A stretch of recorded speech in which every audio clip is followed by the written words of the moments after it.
ሰሞኑን ፒዛ በጣም ያማረ ነበርና ቆይ ለምን አልሰራው ማልኩና ሰራሁት።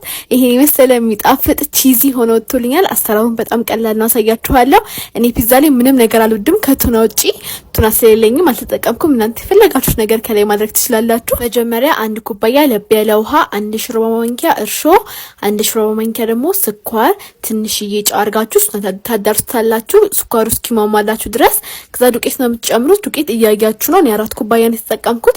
3 ኩባያ ከግማሽ አድርጉና ግማሹን እያያችሁ ትጨምራላችሁ። 2 ሾርባ ማንኪያ ደግሞ የበቆሎ ዱቄት ታደርጋላችሁ። 2 ሾርባ ማንኪያ ያህል ደግሞ ዘይት አድርጋችሁ ሷኔ ለስለስ አድርጋችሁ የምታቦኩት። እንደዚህ የሚቦካ ነገር በጣም መታሸት ይፈልጋል። ለስለስ ብሎ ካላማረ በኋላም ሲሰሩት አያምርላችሁም፣ ፓትራሌም አይታዘዝላችሁም። ለስለስ ካላለላችሁ እንደዚህ ካቦካችሁት በኋላ ለአንድ ሰዓት ኩፍ እንዲልላችሁ ሙቀት ያለበት ቦታ ቁጭ ታደርጉታላችሁ። ከዛ ኩፍ ካለላችሁ በኋላ እኔ በሁለት ፓትራን የከፋፈልኩት። ፓትራችሁ ላይ ዘይት ተቀቡና በጣም ሳሳ አድርጋችሁ ነው ታርጉት። በኋላ አንድ ኩፍ ብሎ እንደ ድፎ እንዳይሆንባችሁ ሳሳ ሲል ደስ ስለሚል ሳሳ ታርጉትና ዳርዳሩ ላይ ደግሞ እንዳሳየኋችሁ እንደዚህ ቅርጽ ታወጥልታላችሁ። ከዛ በሹኪያ ተወጉታላችሁ ኩፍ እንዳይልባችሁ። እኔ ኖርማል ስጎ ነው ለማካሮኒ ምናምን የምጠቀመው የፒዛ ሶስ ሞክሬ አልጣፈጠኝም። ለዛ ይሄንን የፈለጋችሁን ተጠቀሙ እናንተ። እንደዚህ በደም ከቀባባችሁት በኋላ መጀመሪያ ታበስሉታላችሁ ነው ቺዝ ከማድረጋችሁ በፊት ቺዚ እንዲሆንላችሁ አብሮ።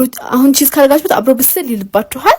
ቺዝ ደግሞ እኔ ከዚህ በፊት የምገዛው ከሱፐር ማርኬት ነበር። አሁን ግን በየወተት ቤቱ አለ አይደለም የሚሸጡት፣ እዛ ነው የገዛሁት። ሞዘሬላ ቺዝ ብዬ ማለት ነው። በጣም ነው የሚጣፍጠው።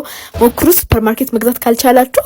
ከላዩ ላይ ደግሞ ጦስኛ ያደረኩበት ቆንጆ ጣዕም ይሰጠዋል። ለረመዳናችሁ ደግሞ ቤታችሁን በሬዚን አርት ፏፏ ማድረግ ከፈለጋችሁ 20 ሬዚን አርት ምርጫችሁ መሆን አለበት። እነዚህ ማማምሩ የቁርአን ማስቀመጫዎች፣ ጨረቃዎች፣ የግድግዳ ሰዓቶች፣ የግድግዳ ጌጦች፣ በኢፖክሲ የሚሰሩ ረከቦቶችን ትሰራላችኋለች። አካውንቷንም ቁጥሯንም ሜንሽን አደርግላችኋለሁ። ኦርደር በማድረግ አበረታቷት።